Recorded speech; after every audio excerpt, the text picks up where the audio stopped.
The Great Gatsby.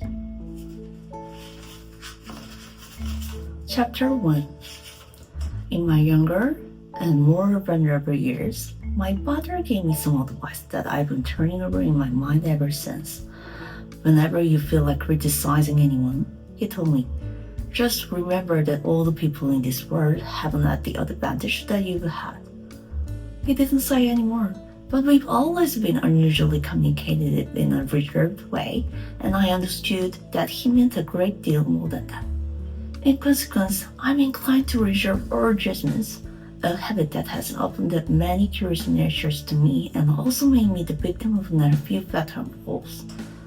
The abnormal mind is quick to detect and attach itself to this quality when it appears in a normal person, and so it came about that in college, I was unjustly accused of being a politician because I was privy to the secret briefs of wild, unknown men.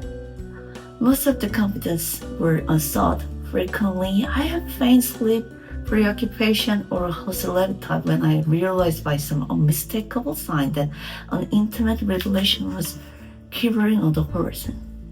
For the intimate revelation of young men, or at least the term in which they express them, are unusually fragile and marred by obvious suppressions.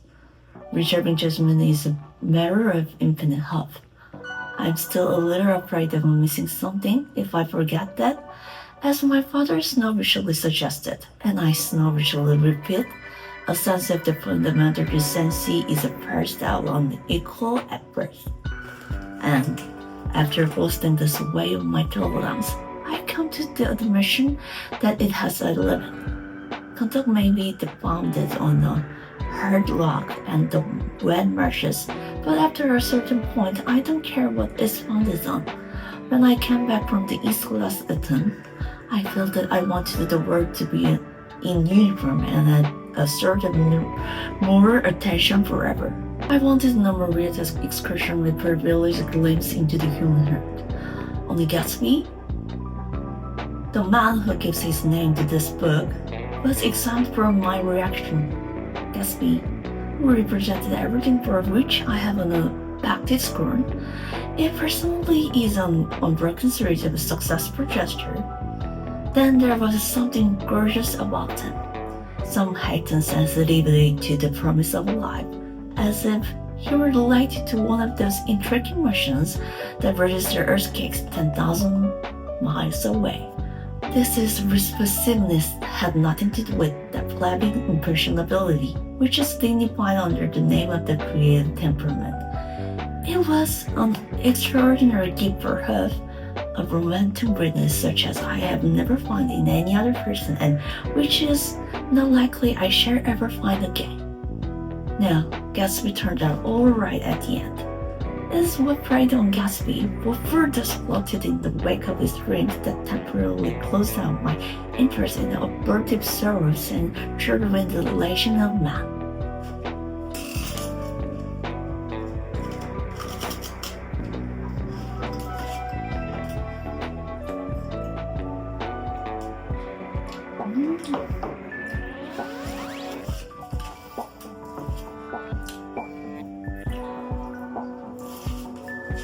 My family have been permanent. We're to the people in this Midwestern city of 3 generations. The Carraways are something of a clan, and we have a tradition that we're descended from the Dukes of Buccleuch. But the actual founder of my line was my father's brother, who came here in 51, set a substitute to the Civil War, and started the wholesale hardware business that my father carries on today. I never saw this great uncle, but I'm supposed to look like him, with special reference to the rather hardwood painting that hangs in father's office. I graduated from New Haven in 1915, just a quarter of a century after my father, and a little later, I participated in that delight Teutonic migration known as the Great War. I enjoyed the counter-race so truly that I came back restless. Instead of being the warm center of the world, the Middle West now seemed like a rich edge of the universe, so I decided to go eastern and learn the bomb business. Everybody knew I was in the porn business, so I suppose they could support one more single man. And my aunts and uncles talked it over as if they were choosing a prep school for me, and then finally said, "Why, yes," with very grave, hesitant faces. Father agreed to finance me for a year, and after various delays, I came east permanently. I thought it the spring of 22. The practical thing was to find the rooms in the city, but it was a warm season, and I had just left the country of wide lawns and friendly trees. So when a young man at the office suggested that we take a house together in a commuting town, it sounded like a great idea.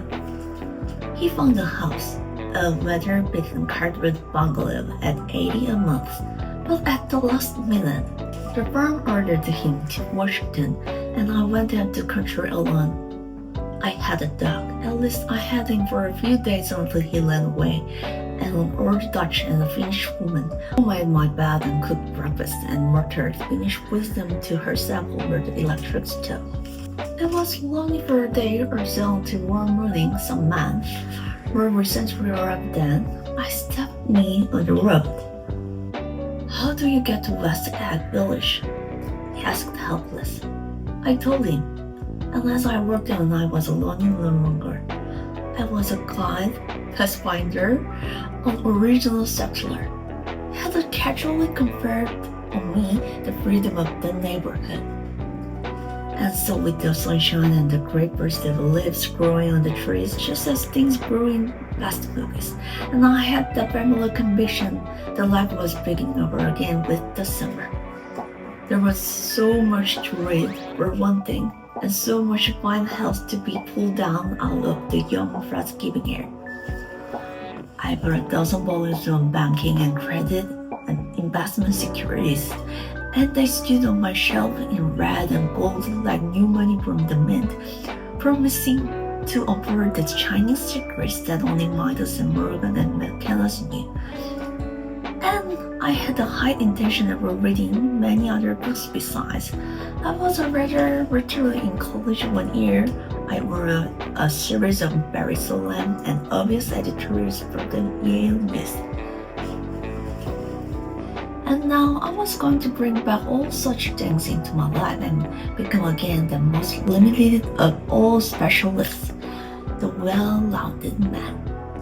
This isn't just an epigram. Life is much more successfully looked at from a single window after all. It was a matter of a chance that I should have landed a house in one of the strangest communities in North America.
And were there, among other natural curiosities, two unusual formations of land 20 miles from the city of harrowing nervous acts, identically in contour and separated only by a cursey bay, just off into the most domesticated body of sulfur in the Western Hemisphere, the Great Wet Barnyard of Long Island Sound.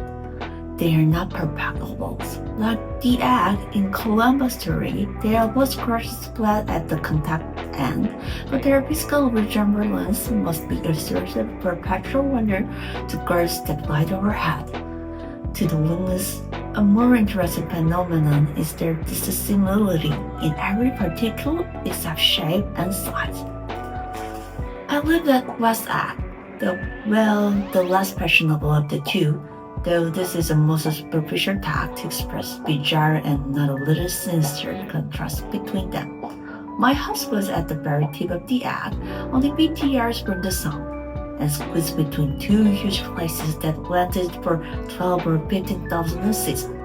The one on my right was a colossal affair by any standard. It was a fractured imitation of some hotel built in Normandy, with a tower on one side, spanking new under a thin beard of a lobby, and marble swimming pool and more than 40 acres of lawn and garden.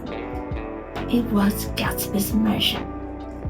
Or rather, as I didn't know Mr. Gatsby, it was a mansion inhabited by a gentleman of that name. My own house was eyesore. It was a small eyesore, and it had been overlooked, so I had a view of the water, a partial view of my neighbor's lawn, and across the cozy bay, the white palaces of fashionable East Egg glittered along the water, and the history of the summer really begins in the evening. I drove over there to have dinner with the Tom Buchanan.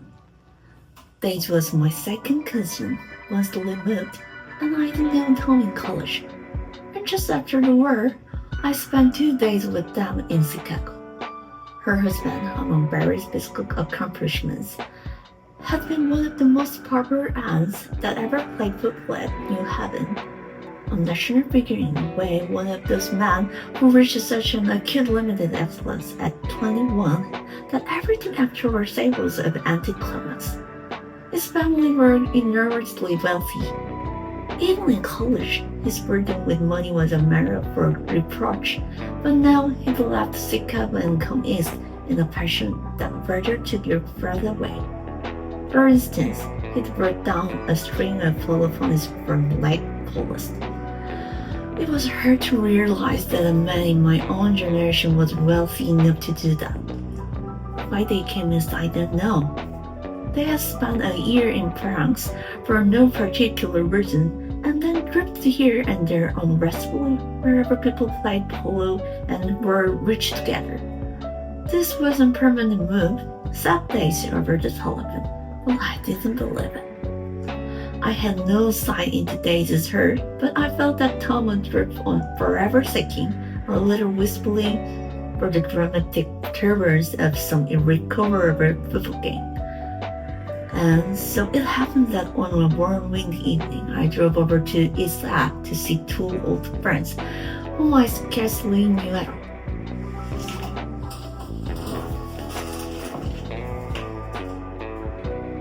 Their house was even more elaborate than I expected. A cheerful red and white Georgian colonial mansion overlooking the bay. The lawn started at the beach and led toward the front door for a quarter of a mile, jumping over some dials and brickworks and burning garden. Finally, when it reached the house dripping up the side in bright vines and though from the momentum of its lawn, the front was broken by a line of French windows, glowing now with reflected gold and white off into the warm windy afternoon. Anton Buchanan in riding clothes was standing with his legs part of the front porch.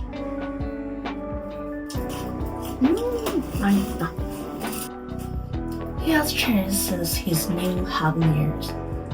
Now he was a sturdy, straw-haired man of 30, with a leather-hard mouth and a supercilious manner. Two shining, arrogant eyes had established dominance over his face and gave him the appearance of always leaning aggressively forward. Not even the effeminate smock of his riding clothes could hide the enormous power of that body. He seemed to fill those glistening boots until he straightened the top lacing, and you could see a great pack of muscles shifting when his shoulder moved under his thin coat. It was a body capable of enormous leverage, a cruel body. His speaking voice, a gruff husky tenor, added to the impression of the fractionless he conveyed. There was a touch of a fattener contempt in it, even toward the people he liked, and there were men at New Haven who had hated his guts. "No, don't think my opinion on this matters is minor," he seemed to say. "Just because I'm stronger and more of a man than you are.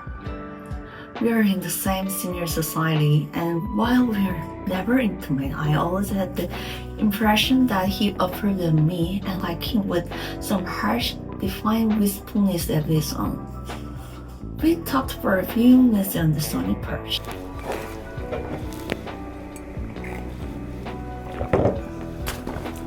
"I've got a nice place here," he said, his eyes blasting about restlessly.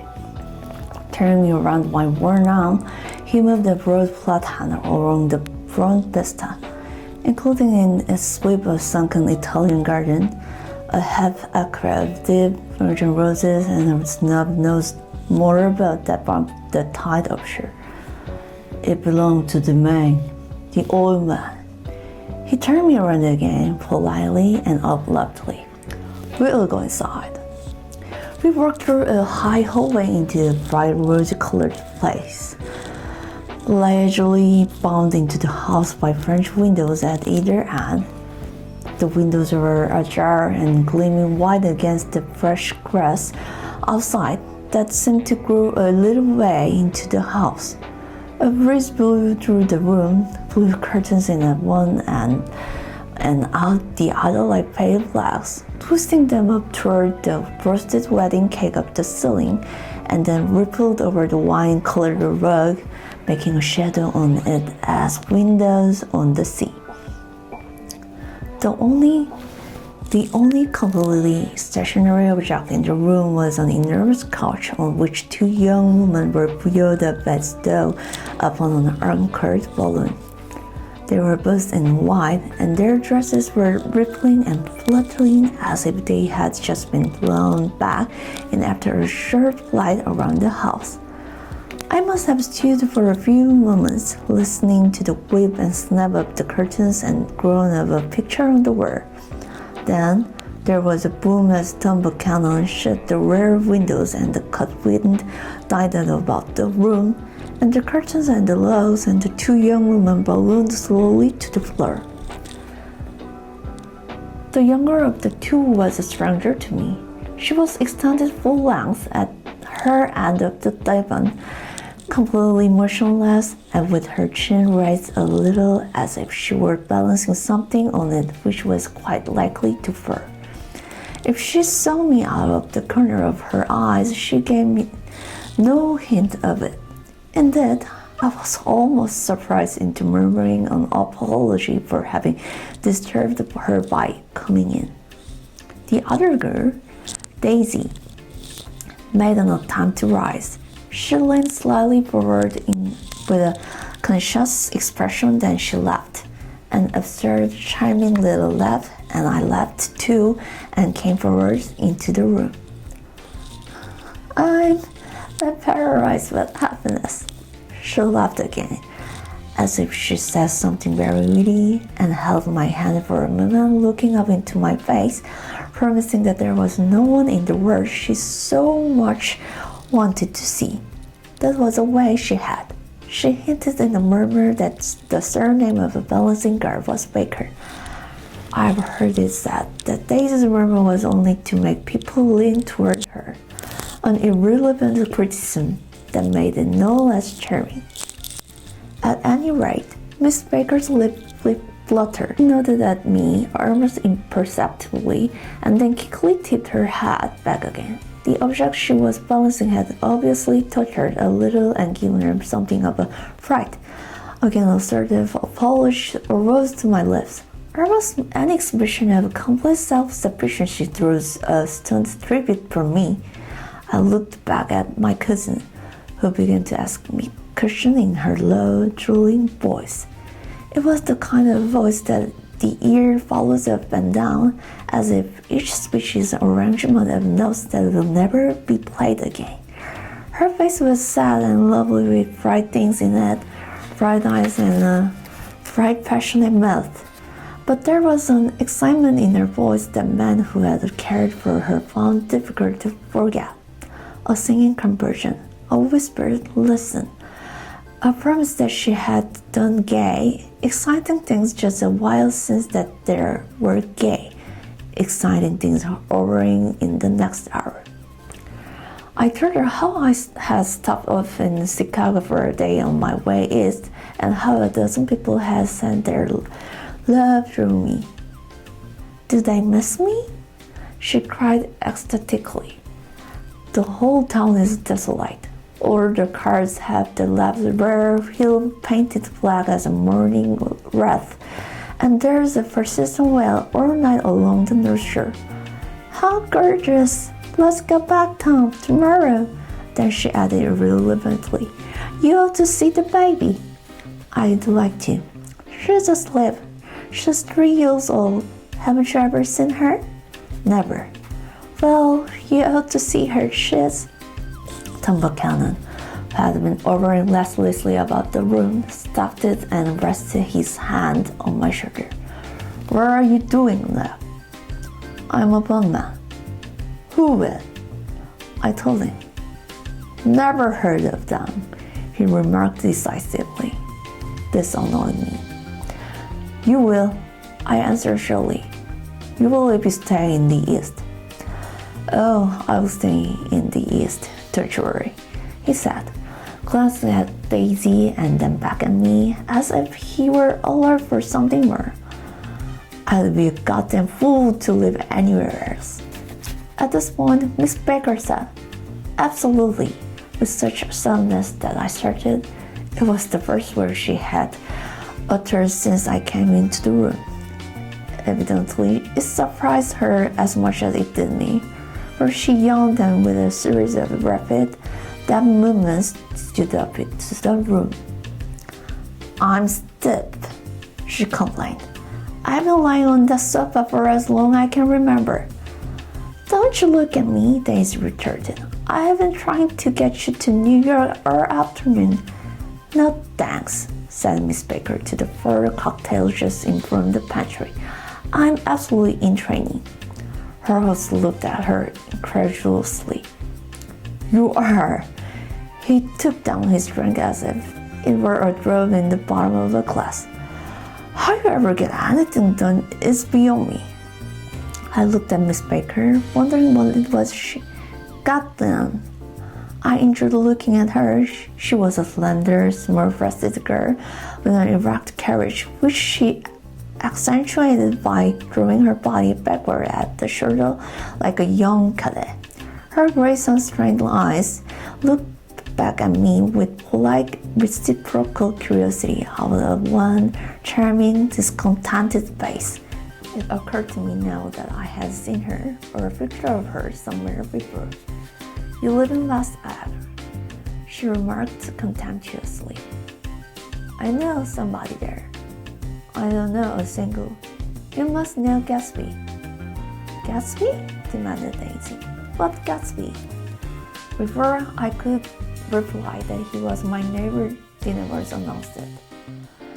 Wedging his tense arm imperatively under mine, Tom Buchanan compared me from the room as though he were moving a checker to another's chair, slenderly, languidly, their hands lightly on their hips. The 2 young women preceded us along to a rose-clear porch, even toward the sunset, where 4 candles flickered on the table in the diminished wind. "Why candles?" objected Daisy, burning. She snapped them out with her fingers. "In 2 weeks, it'll be the longest day in the year." She looked at us all radiantly. "Do you always watch for the longest day of the year and then miss it?" "I always watch for the longest day in the year and then miss it." "We ought to plan something," yawned Miss Baker, sitting down at the table as if she were getting into bed. "All right," said Daisy. "What do you plan?" She turned to me helplessly. "What do people plan?" Before I could answer, her eyes dazzled an odd expression on her little finger. "Look," she complained. "I heard it." We all looked. The knuckle was black and blue. "You did it, Tom," she said accusingly. "I know you didn't mean to, but you did do it." That's what I get for marrying a brutal man, a great, big, hulking, species man of a... I had that word hulking, objected Tom crossly, even in kidding. Hulking, insisted Daisy. Sometimes she and Miss Baker talked at once, obtrusively and with a bantering inconsequence that was never quite chatter. That was as cool as their white dresses and their impersonal eyes in the absence of all desire. They were here, and they accepted Tom and me, making only a polite, pleasant effort to entertain or to be entertained. They knew that presently dinner would be over, and a little later the evening too would be over and casually put away. It was sharply different from the West, where an evening was hurried from face to face toward its close, in a continual disappointed anticipation, or else in sheer nervous dread of the moment itself. You make me feel uncivilized, Daisy, I confessed on my second glass of corky but rather impressive claret. Can't you talk about crops or something? I meant nothing in particular by this remark, but it was taken up in an unexpected way. Civilization's going to be pieces, broke out Tom violently. I've gotten to be a terrible pessimist about things. Have you read The Rise of the Colored Empires by the man Gardner? Why, no, I answered, rather surprised by his tone.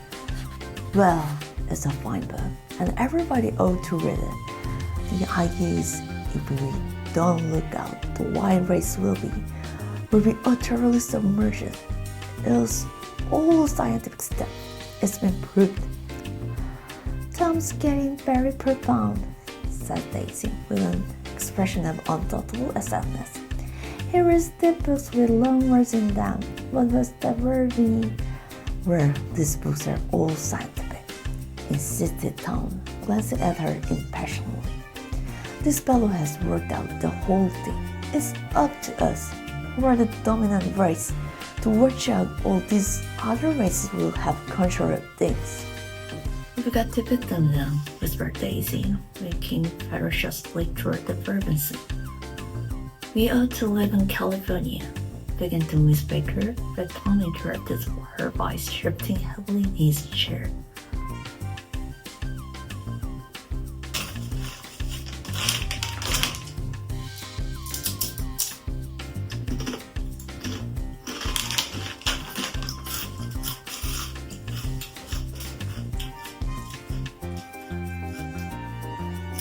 This idea is that we're Nordics. I am, and you are, and after an infinitesimal hesitation, he included Daisy with a slight nod, and she winked at me again. And we've produced all the things that go to make civilization. Oh, science and art and all that. Do you see? There was something pathetic in his concentration, as if his complacency, more acute than old, was not enough to him anymore. Well, almost immediately, the telephone rang inside and the butler left the porch. They seized upon the momentary interruption and leaned toward me. I will tell you a famous secret, she whispered enthusiastically.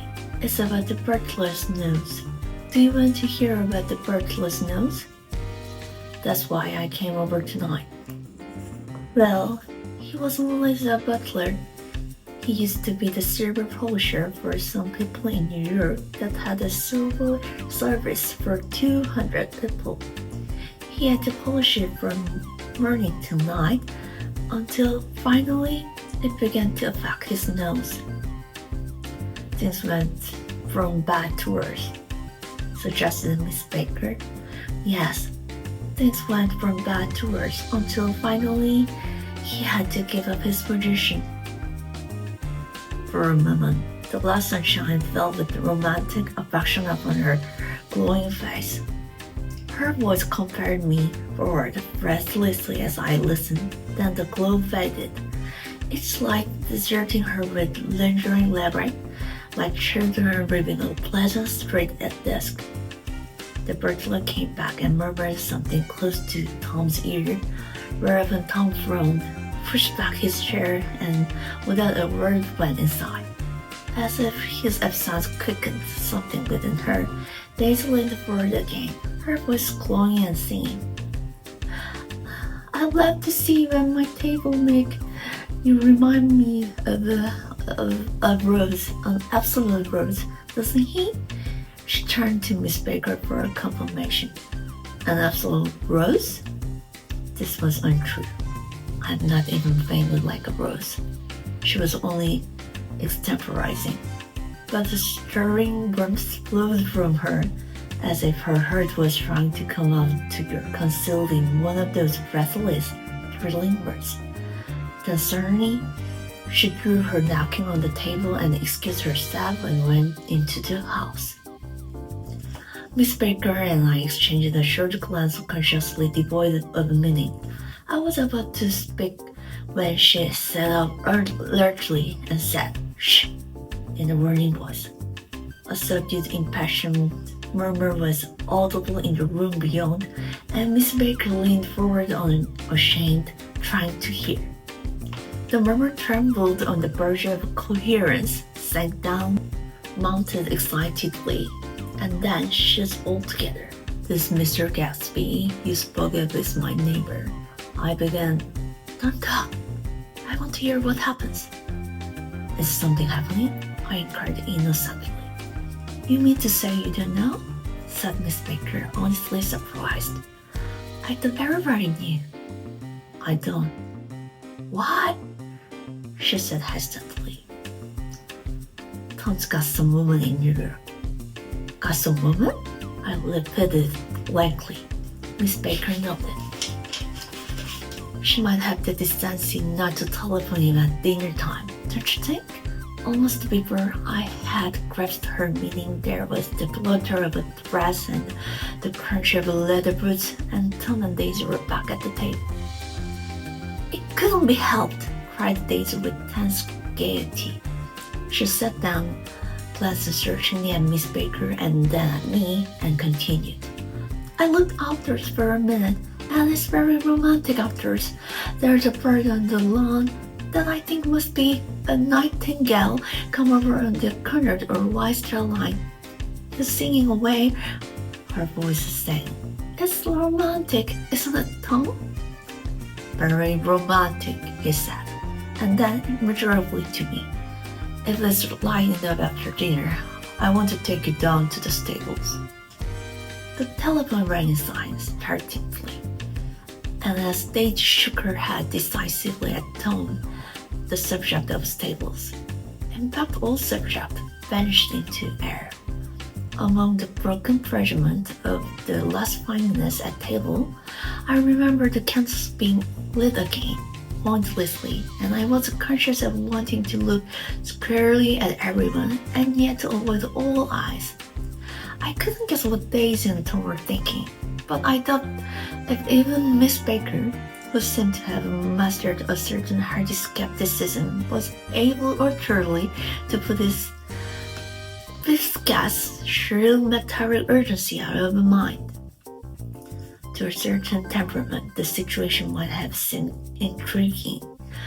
My own instinct was to telephone immediately for the police.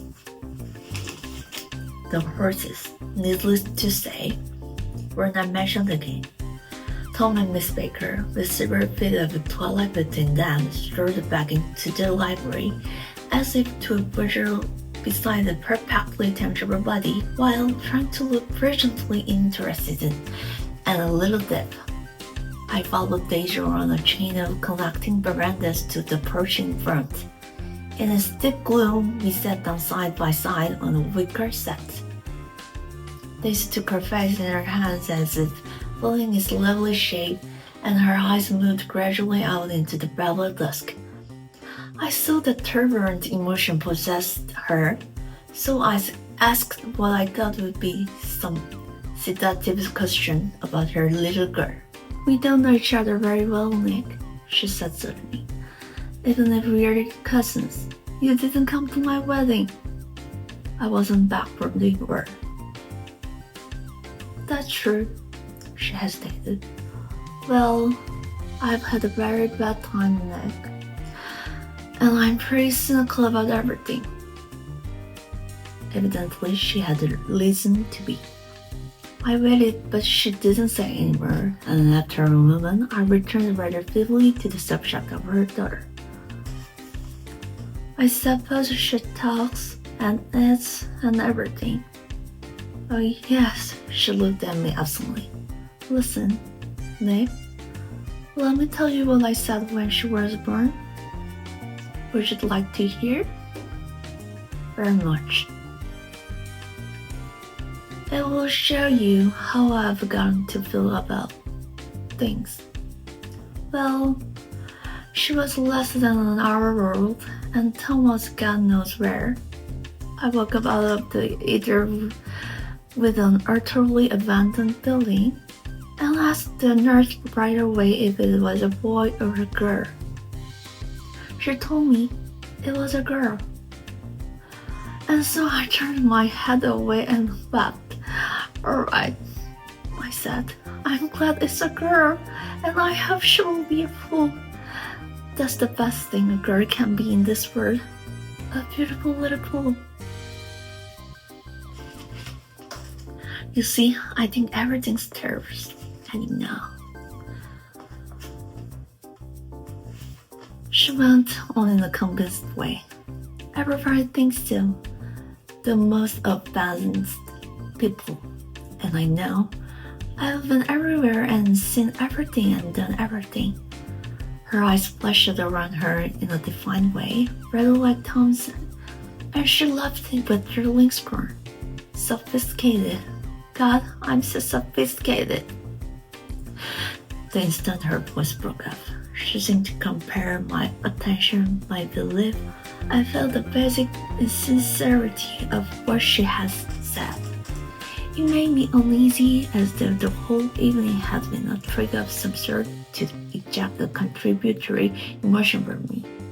I waited, and sure enough, in a moment she looked at me with an absolute smirk on her lovely face, as if she had asserted her membership in a rather distinguished secret society to which she and Tom belonged. Inside, the crimson room glowed with light. Tom and Miss Baker sat at either end of a long caption she read aloud to him from the Saturday Evening Post. The words, murmurs and uninflected, running together in a soothing tune. The lamplight, bright on his boots and blue on the autumn-leaf yellow of her hair, glinted along the paper as she turned the page with a flutter of slender mercies in her arms. When it came in, she held us silent for a moment with a lifted hand. To be continued, she said, touching the magazine on the table in our very next issue. Her body asserted itself with a restless movement of her knee, and she stood up. 10 o'clock, she remarked, apparently finding the time on the ceiling. Time for this good girl to go to bed. Jordan's going to play in the tournament tomorrow, explained Daisy, over at Westchester. Oh, you're Jordan Baker. I knew now why her face was paler. With a pleasing, contemptuous expression, had looked out at me from many photographed pictures of the sporting life at Asheville and Hot Spring and Palm Beach. I had heard some story of her too, a critical, unpleasant story, but what it was I had forgotten long ago. Good night, she said softly. Ring me at 8, won't you? If you will get up. I will. Good night, Mr. Garraway. See you at noon. Of course you will, confirmed Daisy. In fact, I think I will arrange your marriage. Come over after Nick, and I'll also fling you together. You know, like you accidentally in Lynette closet and push you out to sea in a boat, and all the sort of thing. Good night, called Miss Baker from the stairs. I haven't heard a word. She's a nice girl, and Tom after a moment. They all together alone around the country this way. Who own to? Inquired Daisy coldly. Her family. Her family is one aunt about 1,000 years old. Besides, Nick's going to look after her, aren't you, Nick? She's going to spend lots of weekends out here this summer. I think the home influence will be very good for her. Daisy and Tom looked at each other for a moment in silence. Is she from New York? I asked quickly. From Louisville. Our white girlhood was passed together there. Our beautiful white. Did you give Nick a little heart-to-heart talk on the veranda?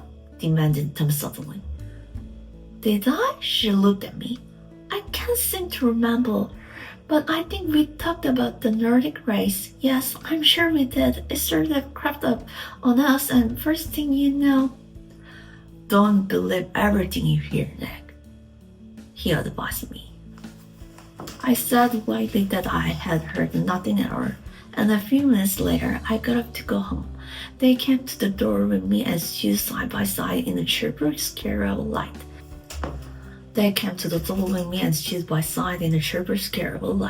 As I started my murder, they peremptorily called, Wait! I forgot to ask you something, and it's important. We heard you were engaged to a girl out west. That's right, forever a treat. Tom kindly.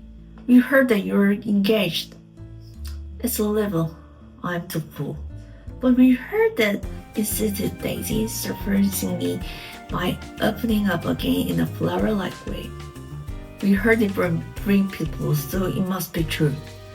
Of course, I knew what they were referring to, but I wasn't even vaguely engaged. The fact that Gossip had published the banns was one of the reasons I had come west. You can't stop going with an old friend on account of rumors, and on the other hand, I had no intention of being rumored into marriage. Their interest rather touched me and made them less remotely rich. Nevertheless, I was confused and a little disgusted as I drove away. It seemed to me that the thing for Daisy to do was to rush out of the house, child in her arms, but apparently there was no such intention in her head. As for Tom, the fact that he had some woman in New York was really less surprising than that he had been depressed by a book.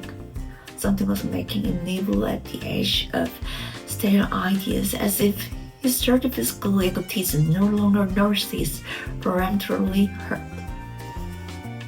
Already it was deep summer on roadhouse roofs and in front of a wayside garage, where new red gas pumps set out in full of light, and when I reached my estate at West Ave, I landed the car under its sheds and sat for a while on an abandoned gas burner in the yard. The wind had blown off, leaving a loud, bright night with wings beating in the trees and a persistent organ and sound as the full bellows of the earth blew the frogs full of life. The silhouette of a moving cat wavered across the moonlight, and turning my head towards it, I saw that I was not alone. 50 feet away, a figure had emerged from the shadow of my neighbor's mansion and was standing with his hands in his pocket regarding the silver pepper of the stars.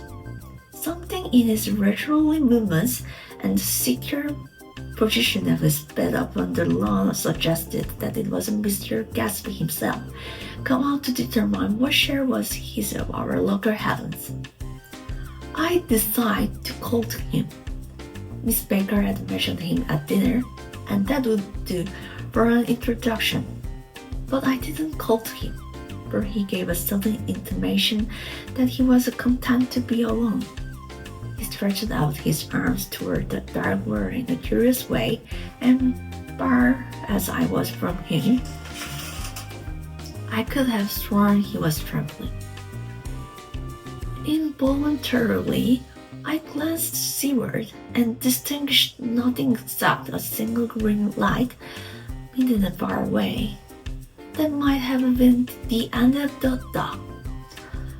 When I looked once more for Gatsby, he had vanished, and I was alone again in quiet darkness.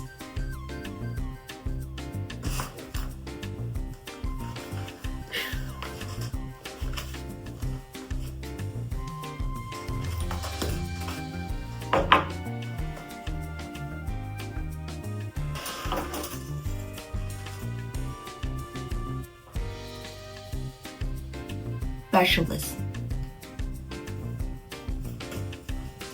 주관이 같은데. To be continued.